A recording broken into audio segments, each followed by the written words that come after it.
Assalamualaikum warahmatullahi wabarakatuh. Perkenalkan, kami dari kelompok 2 yang beranggotakan. Perkenalkan, nama saya Yanti. Dan nama saya Andi Yuniarti.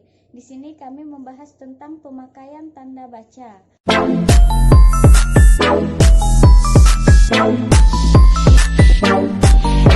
Yang pertama yaitu pengertian tanda baca. Tanda baca adalah simbol yang berhubungan dengan fonem, suara, atau kata dan frasa pada suatu bahasa, melainkan berperan untuk menunjukkan struktur dan organisasi suatu tulisan dan juga intonasi serta jeda yang dapat diamati sewaktu pembacaan. Aturan tanda baca berbeda antara bahasa, lokasi, waktu, dan terus berkembang. Beberapa aspek tanda baca adalah suatu gaya spesifik yang karenanya tergantung pada pilihan penulisan. Kemudian kami membahas tentang jenis-jenis tanda baca dan cara penggunaannya. Yang mana yang pertama itu tanda titik. Tanda titik dipakai pada akhir kalimat yang bukan pertanyaan atau seruan. Contohnya, saya suka makan nasi. Apabila dilanjutkan dengan kalimat baru, harus diberi jarak 1 ketukan. Kemudian jenis yang kedua yaitu tanda koma.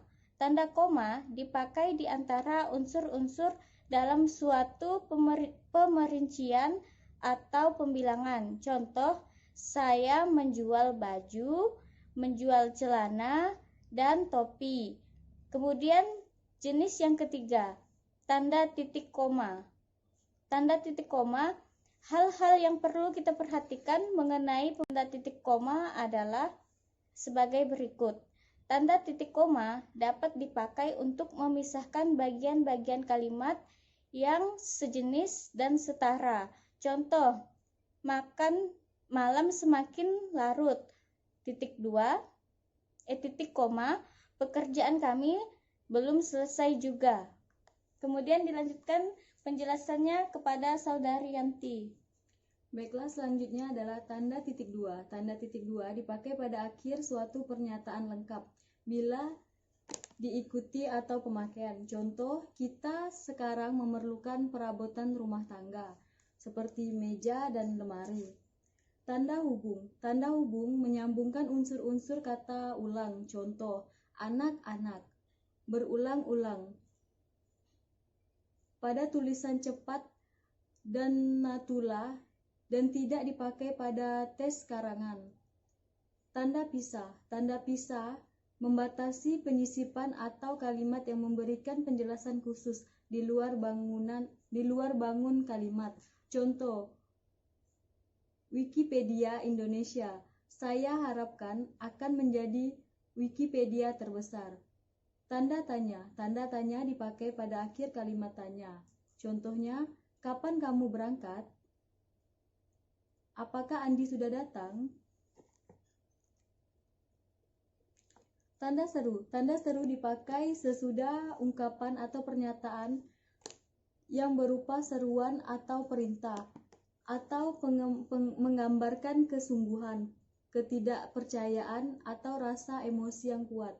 Contoh, alangkah hebatnya anak itu. Pada tulisan cepat dan natula dan tidak dipakai pada tes karangan. Tanda pisah. Tanda pisah membatasi penyisipan atau kalimat yang memberikan penjelasan khusus di luar bangun kalimat. Contoh, Wikipedia Indonesia. Saya harapkan akan menjadi Wikipedia terbesar. Tanda tanya. Tanda tanya dipakai pada akhir kalimat tanya. Contohnya, kapan kamu berangkat? Apakah Andi sudah datang? Tanda seru. Tanda seru dipakai sesudah ungkapan atau pernyataan yang berupa seruan atau perintah, atau menggambarkan kesungguhan, ketidakpercayaan, atau rasa emosi yang kuat. Contoh, alangkah hebatnya anak itu. Bersihkan halaman rumah ini sekarang juga. Tanda kurung. Tanda kurung mengapit tambahan keterangan atau penjelasan. Contoh, Dia sekolah di SMA, sekolah menengah atas. Budi Otomo, tanda kurung mengapit angka atau huruf yang merinci satu seri keterangan. Angka atau huruf itu dapat juga diikuti oleh kurung tutup saja. Contoh, pendidikan adalah tanggung jawab bersama yang harus dipikul secara bersama oleh unsur-unsur. Yang pertama pemerintahan, yang kedua masyarakat, yang ketiga orang tua, dan yang keempat pemerintahan masyarakat orang tua murid. Sekian dari penjelasan kelompok kami. Assalamualaikum warahmatullahi wabarakatuh. Semoga bermanfaat.